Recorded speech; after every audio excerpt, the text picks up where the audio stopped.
Welcome back to New Rockstars, I'm Erik Voss, and this is a breakdown of House of the Dragon Season 2, Episode 7, The Red Sowing, a title that comes directly from Fire and Blood, page 480. A score of the Queen's own household knights offered themselves as dragon riders, squires, scullions, sailors, men-at-arms, mummers, and 2 maids. The sowing of the seeds, Munkin names the triumphs and tragedies that ensued, crediting the notion to Viserys himself, not Mushroom. Others prefer The Red Sowing. And that's where we end this episode, and it is rough. Hey, I want to thank you for your patience as we got this breakdown out. We were recovering from an intense weekend of all the news coverage from San Diego Comic-Con, but you know, it actually gave us some extra time to rewatch this episode of House of the Dragon again and find some deeper analysis points. Like, I think I might have cracked the code of why the dragons claim some riders and not others. Not that I'd want to test that theory personally, but let's go back through this episode scene by scene for everything you missed and for any spoilers for upcoming events that we know are happening from Fire and Blood, specifically the big events of next week's finale. I will save those for the spoiler dungeon section at the end. Okay, no real update on the Tapestry opening title imagery, but once again we do end with this black fluid bleeding from Melly's head toward the Iron Throne, and last week I speculated that that could refer to a different kind of lineage beside royal Targaryen blood that actually guides the succession of power, a fluid specific to dragons who produce that oily black bile that they use to emit their fire breath, and I think that it's even that fluid that Ulf the White might have anointed himself with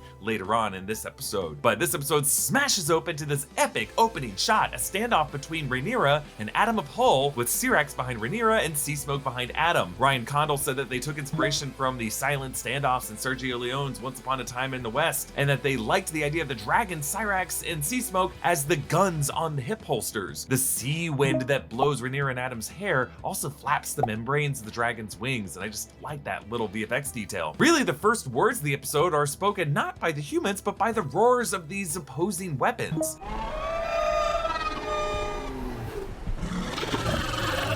I love the unique sound design of each dragon roar. Syrax has a feminine sing-songy quality to it, a cry of a dragon who has never really seen battle, whereas Seasmoke has more of a seafaring, battle-tested dragon who has inhaled more salt and smoke, and it affected his vocal cords. But since Seasmoke once belonged to Laenor, these two dragons were once bound by marriage in a way. Now, George R. R. Martin had established a rule that dragons are not supposed to be able to bond to a new rider while their previous rider is still alive. So many took that to mean that Laenor must have died off screen. I don't know, the show has contested the world logic of the text before, and I think that they are keeping Sir Laenor alive for some reason that they're gonna pay off in a future season. The beach where Rhaenyra forces Addam to meet her actually looks like the same dunes where she and Laenor strolled when they became betrothed. I think they actually shot in the same location in the UK. Addam says that he only wants to learn the ways of dragon riders, and he bends the knee to Rhaenyra. He says that Seasmoke sought him out. And if the gods call me to greater things, who am I to refuse them? Answering the call of the gods as justification for these brash actions is something Rhaenyra will later echo to Jace. But I cannot gainsay that which the gods have laid before me. Just a reminder that some of the small folk consider the dragons to be literal gods, and a dragon approaching you is kind of like being selected by a god for a divine purpose. Addam says that his mother was a shipwright while his father is no one of consequence. Yeah, he's probably not wrong to place his more important lineage on his mother's side if Corlys' Velaryon blood truly didn't have the dragon rider ancestry, but in this line is a hint that Corlys has never acknowledged him. Now we'll see later how Corlys says that like his family is not supposed to have dragon rider blood in it, but in the text, the Velaryons and the Targaryens have totally intermarried over the centuries. Corlys' great-great-grandmother is the mother of Aegon, Visenya, and Rhaenys, the conquerors of Westeros. So he should totally have dragon rider blood in his specific bloodline. This is what I mean about the show just having a very different approach to things at times. We just have to be okay with that. But this entire opening sequence is not in Fire and Blood, because in the book, Alyn and Addam volunteer themselves as potential dragon seeds, and Addam gets lucky with Seasmoke in the Dragonstone Dragonmont. So the fact that this show separates out Addam's moment with Rhaenyra this way, as a man who bends the knee after gaining a dragon without Rhaenyra's involvement initially, places the ultimate power of the selection process in the whims of the dragons. The dragons don't give a shit about the blood. In fact, we could just as easily look at this standoff as a conversation between dragons, as their pipsqueak pets are just kind of nipping at each other from their feet with growls of little meaning. Meanwhile, Orwyle cleans Alicent's cut. This is the one she got on her wrist during the riot in the previous episode. This parallels the cut Alicent put on Rhaenyra's arm using the Valyrian steel dagger in season 1, episode 7. So now both queen mothers are marked the same way. You'll have a scar, but it will be easily hidden. Whereas the men of Alicent's family get scarred, like Aemond, Viserys, Aegon, and show off their scars for all to see, Alicent is expected to hide her battle wounds and maintain a facade of perfection. Alicent hears a rat scurrying and says nothing is clean here. Remember, the rats have taken over because Aegon hanged the rat catchers. In Fire and Blood, Otto Hightower suggests to unleash cats around the Red Keep to catch all these rats, but Otto left King's Landing in the show after getting dismissed, so we get no kitty cats. Alicent sees these rats both as a reminder of what happened to her grandson and of the moral rot that has taken over the castle. Alicent orders Sir Rickard Thorne to take her out to the Kingswood, just the two of them. And Sir Rickard gives off the expression like he knows what Alicent likes to do with Kingsguard knights and doesn't want to piss off Sir Criston. Two of Aegon's three lick-spittle drinking buddies, Sir Eddard Waters and Sir Martin Rain, are stripped of their knighthood and sent to the wall. I had thought all three of them might have died in the riot when Sir Leon Estermont cut that guy's arm off, and then the crowd dogpiled on Sir Leon, so I guess I have to retract the Reigns of Castamere being played for Martin Rain. Larys Strong and Ironrod watch over this from the same balcony where King Viserys and Lionel Strong watched the boy fights in season 1, when Viserys was like, "This is the stuff." But whereas Aemond was useless during those sparring sessions, now he's commanding the courtyard below, as Larys and Ironrod talk about the rumors of Seasmoke's new rider, and Aemond accuses Martin and Eddard with endangering his mother and sister and ordering that they forsake their white cloaks for black. So I wonder in the show, why stage these scenes at the same time? Why put Aemond in the background of all this and have like a scene concurrently happening? Well, it might be to show that Larys and Ironrod are more focused on dragon gossip than Aemond removing anyone in Aegon's orbit who could stand between him and his alien brother. Like, they really should be worried about Aemond sneaking in there and just doing things to this alien king, you know, like stuffing an attendance ball in his mouth. Ironrod says that he heard the Seasmoke rumor from his squire, who heard it from a stable hand, whose father was a fisherman, and that fisherman heard it from a first mate, and then they heard it from like Mrs. Lovejoy, who heard it from Kevin Bacon, who heard it from like a New Rockstars Taylor Swift theory video. Yes, not always the most reliable game of telephone, but sometimes there's some truth in it. But Larys says, Perhaps this is one of those whispers best left to the wind.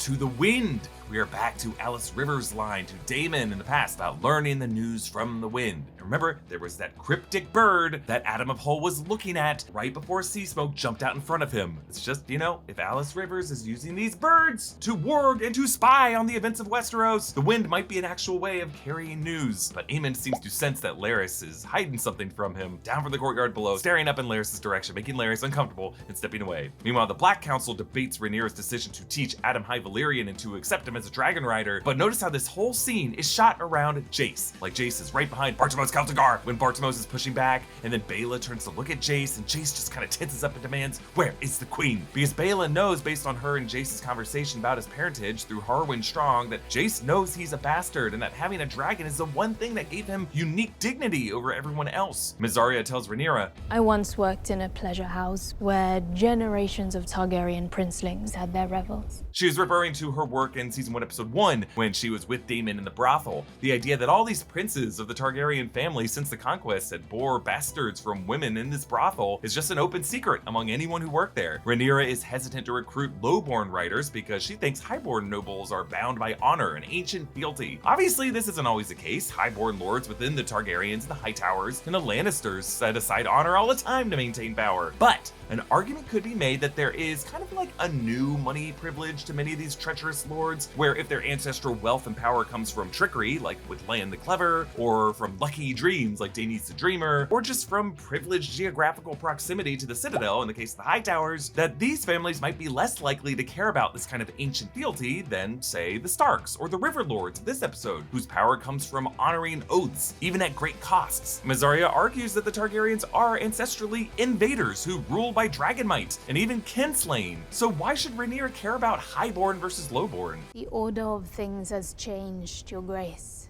Rhaenyra recognizes that for 20 years, people have insulted her sons by calling them strong bastards. So hell, why not? Let us raise an army of bastards. You know, I don't think I'm spoiling anything by bringing up later history beyond the scope of this show, but a few generations after this will be the first Blackfyre Rebellion, in which Daemon Blackfyre, the bastard son of Aegon IV, claimed the throne of his older trueborn brother Daemon II, which started a whole big civil war, fought really with an army of Targaryen bastards. Whereas Corlys was eager for his bastard son Alyn to serve him, all he can really muster for Addam now is, well done. Well done. That's how all the other dragon seeds are going to be cooked this episode.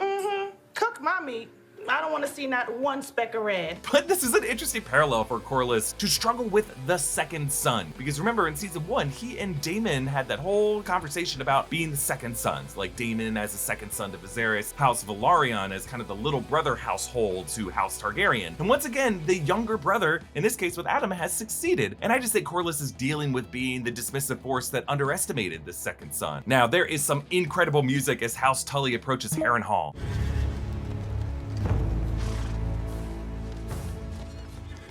It sounds like Ramin Djawadi is using some synth tones in the melody that's uncommonly modern for the House of the Dragon show or for Game of Thrones, and I think it's meant to reflect the younger generation of House Tully, of Oscar Tully, a true Lyanna Mormont-style badass this episode who schools the older generation. We saw Oscar earlier this season where he was much more nervous and bumbling and inexperienced, wherein his grandfather Grover Tully was still alive. Now, in Fire and Blood, the family tree is a bit more spread out, as Grover is really Oscar's great-grandfather. Oscar had a father named Elmo and an older brother named Kermit, and yes, George R. R. Martin named all these characters after Muppets, and yes, Kermit the Frog is a Muppet because he was a Jim Henson creation who originally appeared on Sesame Street. They're all Muppets, we are all Muppets, but on the show, they just kind of condensed it so that there's just Grover and Oscar now is a bit of a Gen Z grouch. Now, he looks off to the left when he rides up, rather than up at Harrenhal, which at first I thought might be him looking out at the God's Eye Lake and beyond it to the Isle of Faces, but actually I think he's just approaching the castle from a different side, and he's looking out at the Riverlands, the lands that he is now Lord Paramount of. And notice the blue tents of the campsite of all the Riverlords who are forced to sleep outside of the castle grounds, even though it's being built to house all of these soldiers of the Riverland armies. These would be those Riverlords who shamed Daemon in episode 5, who probably insisted on sleeping outside because they're like, we're not going to sleep in this cursed castle with this asshole. And the fact that Oscar would be talking to them first before going to see Daemon tells you how this is really going to go down. Daemon congratulates Oscar for ascending as head of House Tully and Lord Paramount to the Riverlands. Really glorious. Well done. I did nothing.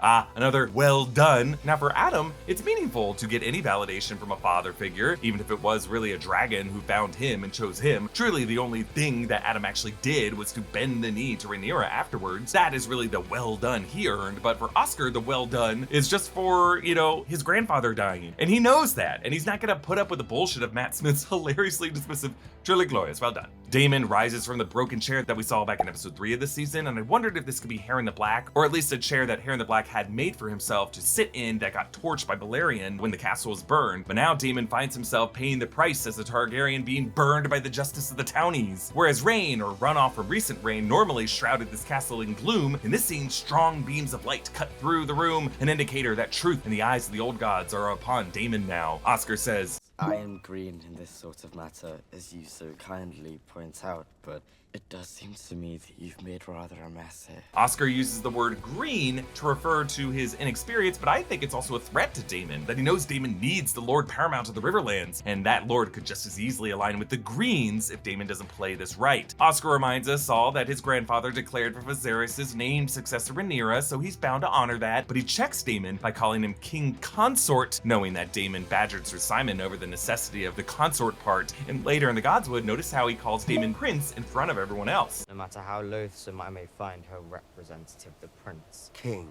So where did young Oscar get his brass balls in the past few weeks? Did just the death of his grandfather kill the boy and let the man rise? My theory is that, remember, Sir Simon said that Alice Rivers had gone to Riverrun to help in Lord Grover's final hours. And I think Alice, who does not appear in this episode, was actually there to counsel young Lord Oscar how to speak more directly to Daemon. I'm not saying she scripted everything he said this episode, but she just gave him the confidence he needed to stand up to Daemon. So they go out to the Harrenhal Godswood, where all the Riverlords are present. We see House Blackwood from Willem Blackwood. We see House Bracken, represented by Amos Bracken and his son. We saw Amos Bracken outside Stonehenge earlier this season. There's House Mallister, that's the bird sigil. There's House Piper, that's the sigil with the dancing maiden. There's House Mooten, the sigil with the red salmon. This would be Wallace Mooten, Lord of Maidenpool, referenced by Bartimaeus Celtigar and Rhaenyra last episode, as the one planning to lead a small host to try to retake Rook's Rest. And there's House Derry. Lord Derry is at this meeting. I think that's the group with the 2 circle bronze medallions on their shoulders. Now, the behind the scenes video revealed that the trunk trunk of this Weirwood tree is practical, but the taller branches and the red leaves would be CGI. Also, the face carved into the trunk was based on the likeness of George R.R. Martin. And I love that idea because it suggests that the creator god of all these events, other than, you know, the 6th book that he should be writing, is watching through the eyes of this tree at justice being served. Now, the roots of this tree are especially exposed now and extend thickly into this courtyard so that you really feel the old gods continuing to grasp and strangle the castle. Oscar says that he has no love for Daemon. He has dishonored himself and the crown with his comportment here. Comportment, meaning the behavior or the demeanor of a royal. And really, Oscar's pause is what conveys a judgment that that behavior was bad behavior. Many online are thinking that after last week's use of the word salubrious, that the writers might just be inserting one word each episode that we have to go look up. Oscar tells his men to seize Willem Blackwood and tells Daemon that he must denounce his crimes and dispense justice. Oh dear.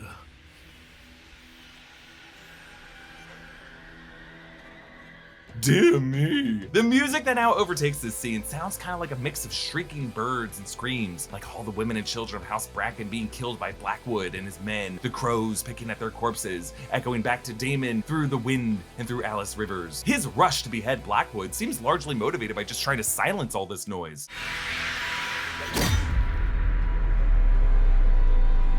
And in this edit, they include this insert that shows Willem Blackwood turning away from Daemon at the last second of the sword going through his neck, and then cutting back to Daemon, and we stay on Daemon's eyes as he is unable to turn away from what must be Willem's severed head, suggesting that Willem's eyes may be looking back at him, and Daemon is remembering his dream of young Rhaenyra when her severed head spoke to him. Daemon again encounters this goat. He passed this goat in episode 4, and in that moment, since Sir Simon did not react to the goat, we speculated that Daemon might have been hallucinating the animal. And sure enough, he seems to be in a dream now. So what's the deal with the goat? Is it an animal being used as a nanny cam by Alice Rivers? Possible warg? Is the goat a reference to the Black Goat, the central deity of Qohor, which began as a cult of religious dissidents in the Valyrian stronghold? Or is it a bit of pagan and satanic imagery from our world? I see a parallel with the sheep in these past episodes being fed to dragons, the sheep being toasted and stolen by that dragon in the Vale, and I think the solitary goat haunts Daemon and Harrenhal, and the goat is a reflection of himself, the second brother, the outcast, never desired as heir. Daemon finds sitting upon his bed another ghost of his brother Viserys, Paddy Considine again returning, but now in his later years, where his decay had really begun to set in. Just a reminder that this bed frame is made out of a weirwood tree trunk, and here on the bedposts you can see branches of that tree with the white bark giving away to the inner layer, and in the cross section of any tree, these layers are referred to as the heartwood or the true wood, which is made up of cells that are actually dead, but they give the tree supportive strength, and these layers are actually more durable than the outer layers of sapwood. This parallels what Viserys is to Daemon, something that is starting to decay and is a representation of death as he's a ghost, yet he is still a durable core component of Daemon's soul. Viserys' scarring isn't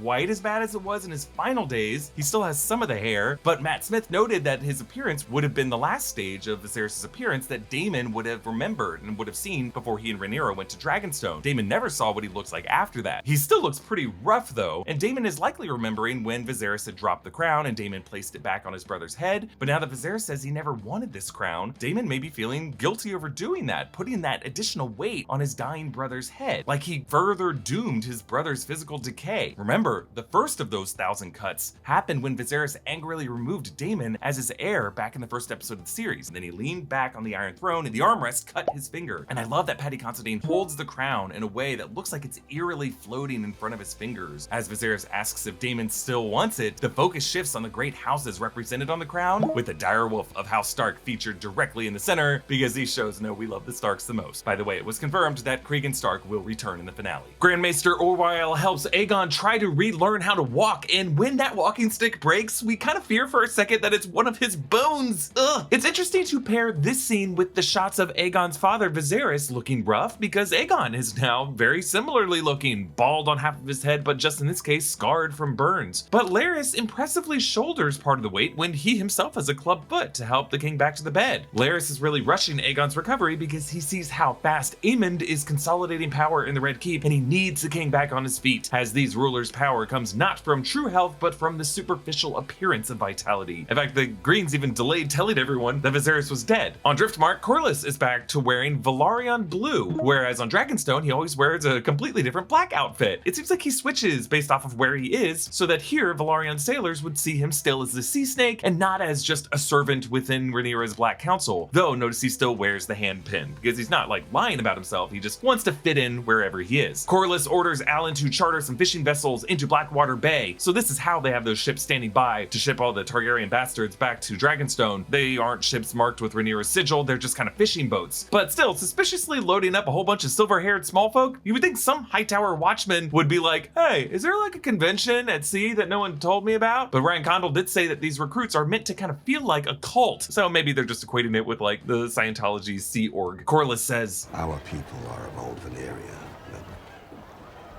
We are no Dragon Lords. And he attributes Alyn and Addam's affinity for dragons to their mother's heritage. Again, Corlys's ancestry in Fire and Blood has plenty of intermarrying between the Velaryons and the Targaryens. This shouldn't be an issue, but it just seems like the show wants to make this character fully a man of Salt and Sea and don't want to bring up the question of, hey, why doesn't he have a dragon? And speaking of Salt and Sea, that's what Alyn says he is as well. I am of Salt and Sea. I yearn for nothing else. Remember, Baela used these words in episode 5. I am blood and fire. Driftmark must pass to Salt and Sea. So based off of that conversation, I think Corlys now sees Alyn as a good option for his successor. But there's something I gotta talk about here. Editors are really the hidden superstars of every YouTube channel. But particularly on New Rockstars, we would not be able to do anything without our editors. And on every video we make here at New Rockstars, our editors use Adobe Premiere Pro to make it look good. Boom, you looking for this?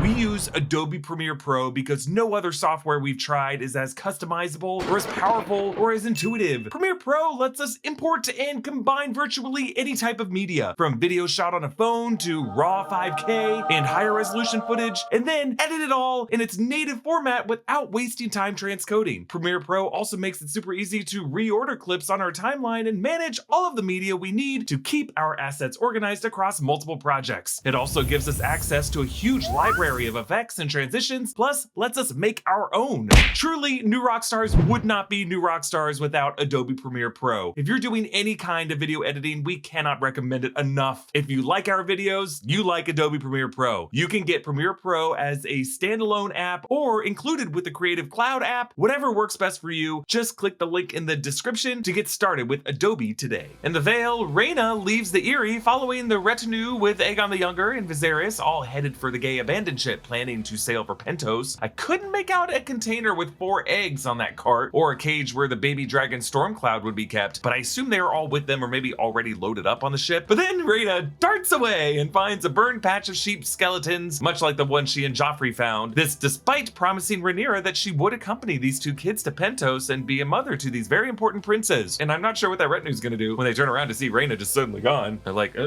oh.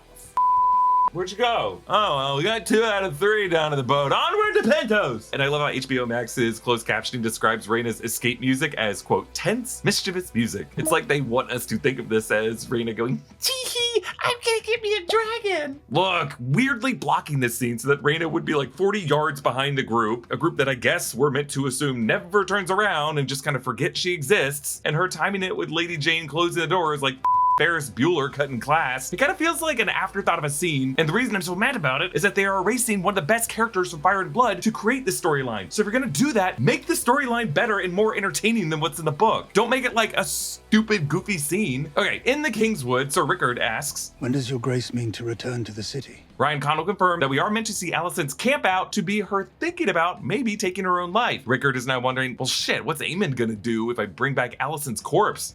Maybe I'll just run away to tense, mischievous music and tee-hee, wait for a dragon to find me. Jace describes the lowborn bastards that Rhaenyra is recruiting for dragon riders as, quote, mongrels. What if one of your base-born, silver-haired dragon riders decides he wants to rule the 7 kingdoms? Did the Conqueror's dream foretell that? While Jace is being a bit of a snob here, his caution is not that wrong-headed, because we don't know where Hugh Hammer and Ulf White's loyalties are going to ultimately lie, but Jace, as a fiery boy, really is undercutting his point by insulting his mom about Aegon's Song of Ice and Fire, suggesting he thinks it's some kind of silly mom superstition, and we know that it's what Rhaenyra cares about the most. And Rhaenyra has that book open to the same page that we saw in an earlier episode, showing Aegon the Conqueror and his sisters Visenya and Rhaenys. She's reading up on the last time dragon riders flew west from Dragonstone and sought to conquer Westeros, and how decisive the dragon's victory over the continent really was. Rhaenyra wants to expand dragon power to stop a needless war, and since the show has compared the dragons to weapons of mass destruction, we are reminded of the US's justification for dropping atomic bombs in Japan as being the only way to stop war, to stop all wars maybe, when really it only opened the Pandora's box to make the world a far more terrifying place. But Jace is actually feeling anxious over something else. Dragons being given to other bastards makes him, a bastard, more at risk for being challenged in the future. And it reminds us of the only other time we've seen these characters talk about his parentage, back in season 1 episode 6, when a younger Jace asked, Is Harwin strong, my father? Am I a bastard? You are a Targaryen. That's all that matters. and now, with everyone looking back on that, it kind of feels like a false promise. Mysaria passes a message to Alyn. Alyn passes it to a fisherman, who passes it to that gold cloak that Alinda talked to get back into King's Landing, and that gold cloak directs the fisherman to Alinda. So they know that using fish to transfer these messages will be safe, because food is one thing that's a precious protected commodity in the city. And Alinda goes Silverhair hunting. First, a washerwoman. This is actually the woman who later hides behind a boulder next to Hugh Hammer and nearly dies a horrible death, but I think she actually gets away. Next, there's a man who might be one of the first to step up to Vermithor later. It's either the one with some facial scarring or the one that's right next to him. Then we see an older gold cloak tearing down a pro-Rhaenyra banner, which shows the tension surrounding Alinda on this task, but also a sign that pro-Rhaenyra sentiment has taken root. So much so that they're not afraid to talk openly about this recruitment process in the pub. Alinda returns to her gold cloak friend, who goes into that pub, the one with the rooster on the side, and this is where we saw Ulf drinking with his buddies back in episode 3. Ulf joins these buddies, Muja and Clay, and Muja says Rhaenyra is recruiting Targaryen bastards and that they are leaving at the hour of the bat, which is just after sundown. And when Ulf seems hesitant, Clay says, all spark and no tinder. Interesting words, because later we see Ulf meeting the dragon Silverwing with nothing but a torch, but that spark of that torchlight may be exactly what he needs in that moment. We learn that the daughter of Hugh and Cat did indeed die. That pale color that she turned as they tried to flee the city was apparently the Crayola color of corpse. The subtitles say dog barking outside, so maybe Hugh adopted and did not eat Cheese's dog. Cat wants to go to Tumbleton, where her brother lives, which is a market town in the Reach, and it's the second time Tumbleton has been brought up, so it's probably a location we will see at some point. Hugh reveals that his mother worked in a pleasure house and that she got special treatment for, quote, who she was, and because rich men paid more to be with a woman with silver hair. She used to tell me I was no different to her brother's boys, Viserys and Daemon.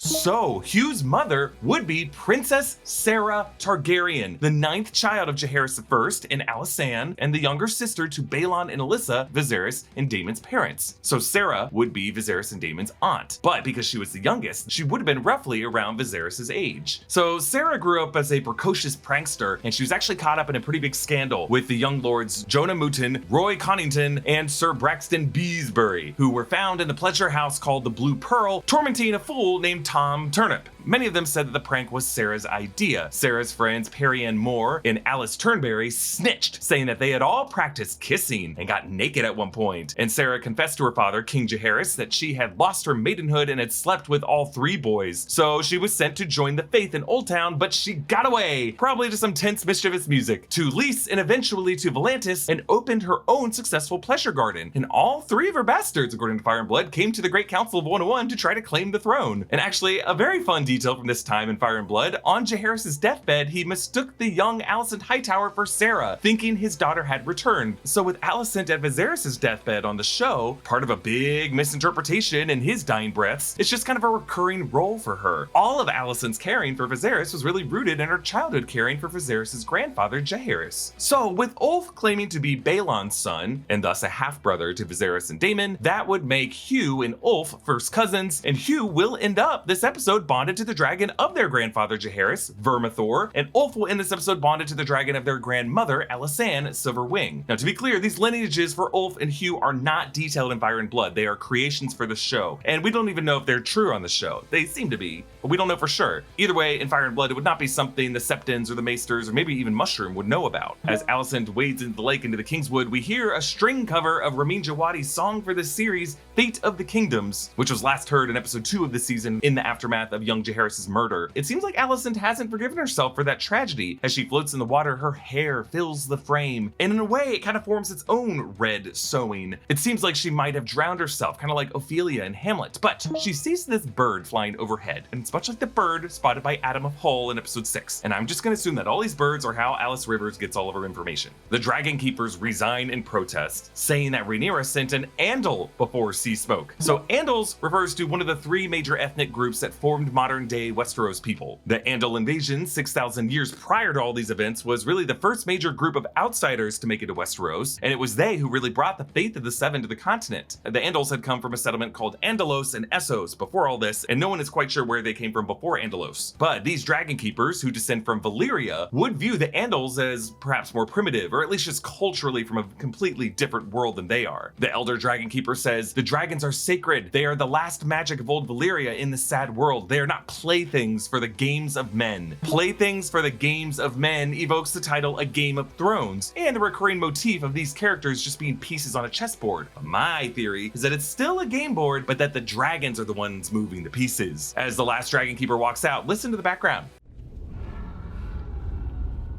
I'm trying to get perfect at recognizing dragons by their roars, but I'm pretty sure this was the she-dragon Silverwing down below. Rhaenyra tells the recruits that she thought she knew what it was to claim a dragon. I understand now that what I thought I knew is ash in the wind. In the final scene of episode 6, Rhaenyra walked down the launch pad, brushing the ash of Sir Stefan to the wind. And that's how most of these recruits will end up after they're cooked well done. According to Ryan Condal, he and Emma Darcy wanted to play this scene kind of like a cult leader trying to reassure followers before a mass death. If you survive, you will be transformed. Yes, cult leaders like Jim Jones claimed upon all of their deaths they would be transformed. Rhaenyra leads them to meet Vermithor, the Bronze Fury, and already we feel very nervous because no dragon keepers are there singing the lullaby that Daemon sang to this dragon at the end of season 1, and way too many of them are crowding the walkway, and none of them can speak High Valyrian. There's no way this can go well, but Rhaenyra is aware of that. She faces them to pronounce "Come forward, Vermithor" in High Valyrian slowly, so hopefully some of them can start to pick up the High Valyrian. But from the complete darkness, the beast lumbers forth, and Rhaenyra's eyes angle higher and higher, as if she might have even forgotten how big he is. Before we even see Vermithor's head, we see his wings eclipsing the sunlight. So imagine that. Their first understanding of what they're even looking at is the cave itself just becoming weirdly darker all of a sudden. And the first person we cut to after Vermithor growls is Hugh Hammer, and he sensed just a bit of positive adrenaline pumping through his veins. Rhaenyra says, "Likiri and Doheras!" And Vermithor allows Rhaenyra to pet his nose. The sound design of this moment is just so effective because we're able to hear every little vibration in Vermithor's gullet as he purrs. Like even his calm purring is something that's really loud and scary.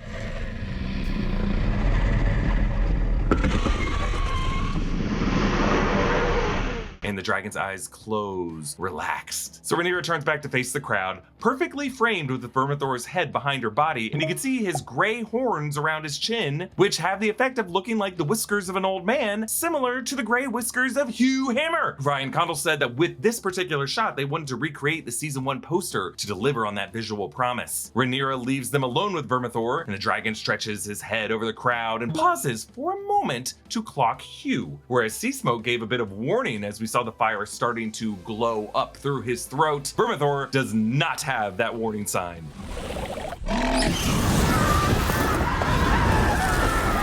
The initial burst lights up 5 people, and shortly after, Vermithor fires warning shots above the heads of the crowd, like he's just trying to terrorize them. Rhaenyra refuses to leave. She intentionally brought all of them out at once to see if any one of them could connect to Vermithor through the massacre, and she even had her soldiers there to stop them from leaving, but even those soldiers die in the fire too. This is despicable. I think perhaps the most despicable thing Rhaenyra has done on the show. Now, according to the behind the scenes feature, the production burned 45 people in different ways. They used, of course, course, flame retardant masks that were already made to look half burned. And in the shot of the guards getting swept up in fire, that shot alone had 16 people burning in it. And that leads us to the floor of this room with a 3-minute long take following Hugh Hammer. 3 minutes, folks. That's a long time to stay on one shot. Though these were actually separate shots stitched together in which they hid the edits. So really every time there's like a quick pan or a big visual effect that fills the frame, like Vermithor blowing a plume of fire, there was definitely an edit there that they used VFX to remove. And when Hugh looks up over the rock and Vermithor now fills the frame, and then when we come back down to Hugh, that was a separate take. So throughout this, we're staying in the moment with Hugh as he goes from a panicked run as flaming bodies rain past him, and then he finds purpose in this chaos with the washerwoman, telling her to just stay put for a second, and then together they face Vermithor, and he saves this woman's life by pushing her out of the way, and then saves her again by shouting at Vermithor to distract him, kind of like Alan Grant in Jurassic Park trying to get the T-Rex away from the kid's car. And Hugh just faces this thing down.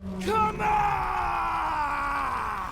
Come on! It kind of reminds me of like Ripley when she's in the loader, and at one point she just screams at the alien queen, "Come on!" And I think it's that show of force, plus the virtue of saving a woman twice, and yeah, maybe even old man Jaehaerys' dragon seeing the son of that long-lost daughter that he probably wanted this dragon to bond to. These things together could bring Vermithor to heel. And now at this point, you can see Rhaenyra having walked back out on the edge to see this moment. They kind of did a little VFX thing to just have Rhaenyra appear at the very end of the long take. Meanwhile, Ulf stumbles away with that torch that initially frightened him when he picked it up, and now he stomps into, a clutch of dragon eggs. And I like how if you listen closely to those dragon eggs, you can hear some like stirring inside of them, like it's so steamy that any one of them could hatch at any moment. Yes, it also kind of feels like Jurassic Park in a way. And Silverwing is actually so huge, we don't even notice that it is a dragon in the background initially. So Ulf is like, I done up, and he accepts his fate, too tired to run, and he just drops his torch, but he drops it right by the eggs. And that might be a good thing in Silverwing's eyes, because these eggs need to be kept near heat. Ulf falls into a puddle of some kind of fluid. It's either mud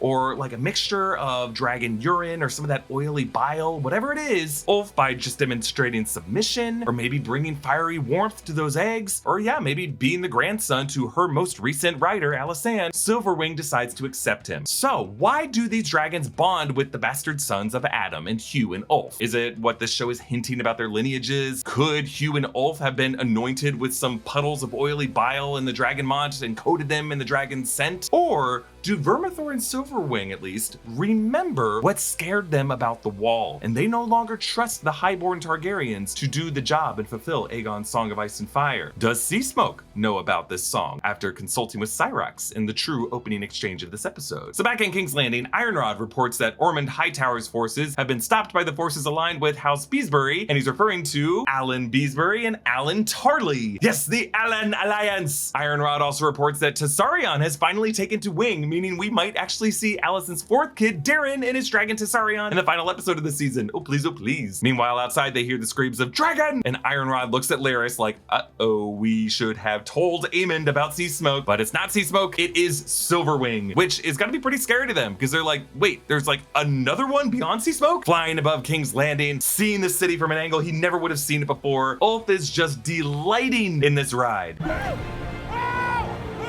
And he's got one arm up like a bucking bronco, swaddling this weapon of mass destruction. Yeah, he kind of looks like Major Kong at the end of Doctor Strangelove. And then Ewan Mitchell does an impressive running leap onto his horse, Legolas style, and rides out to Vhagar, who is too big to fit in the dragon pit, so she has to sleep outside of the city. Aemond and Vhagar chase Silverwing back to Dragonstone, but they turn around when they see both Syrax and Vermithor the Bronze Fury waiting for them. I love this final shot. All season long, Rhaenyra has been pouring through history texts about Aegon and his two sisters, making the three-headed dragon of the Targaryen sigil. The lullaby the Dragonkeepers sang was Haros Batosi, meaning with 3 heads. And if you look closely at her necklace, 3 points are hanging from the ruby. So Rhaenyra has more dragons than these 3. She also has Vermax written by Jace and Moondancer written by Baela. And they're all at Dragonstone in this moment, but she only chooses to have 3 of them visible. Partly because those other 2 would be too small to see from a distance, but also because it's a symbolic show of force.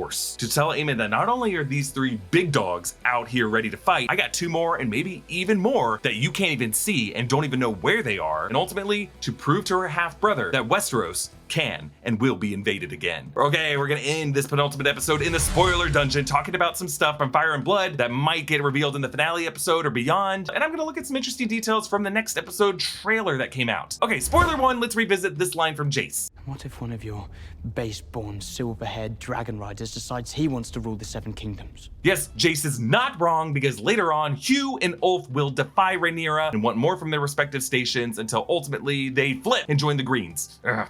Those guys. Spoiler 2, the final episode trailer includes a shot of Rhaenyra flying Syrax to Harrenhal with Addam and Seasmoke at her side. So we're gonna have another confrontation with Daemon, and I doubt we'll get all the way to the fall of King's Landing in this season. I'm curious to see what comes of Daemon and Rhaenyra's relationship, since this season literally sidelined Daemon for all of the middle episodes of the season, just to kind of transform the character with spooky dreams and visions from Harrenhal and Alice Rivers and some shaming from the Riverlords. There are some trailer shots of Tyland Lannister meeting with the Triarchy and Corlys and Alyn armoring up, so I think we may end with the Battle of the Gullet in the finale, after Aegon the Younger and Viserys get lost at sea after the Triarchy attacks the Gay Abandon, which would also spell an unfortunate fate for Jace and Vermax, which would make his big moment asking if he is a bastard to his mother a very tragic final confrontation with the character. And maybe the fact that he rejects the Song of Ice and Fire the way he did in that conversation is meant to be a clue that he isn't long for this world. Spoiler 4, I think we also see in the trailer the moment that Rhaena finds the wild brown dragon sheep stealer in the Vale, and God, I hope it pays off and they write some better lines for her in season 3 to make her a more interesting character. And then spoiler 5, we know Aemond will respond by beefing up dragon power with the Greens based on this trailer footage, encouraging Helaena to ride Dreamfire again. And there's also a shot of Tessarion flying over marching high towers, maybe Ormond's forces, which could be part of the Battle of the Honeywine when the two Alyns unfortunately get defeated. Man, when reading it, I had high hopes for the Alyns alliance. Comment down below with your thoughts on this episode, and a huge thanks to Brandon Barrick and Gina Ippolito for helping me write this breakdown. You can follow me at EA Voss, subscribe to all 3 channels on the New Rockstars Network for breakdowns and news coverage of everything you love. Thanks for watching, and I'll see you next time. Bye.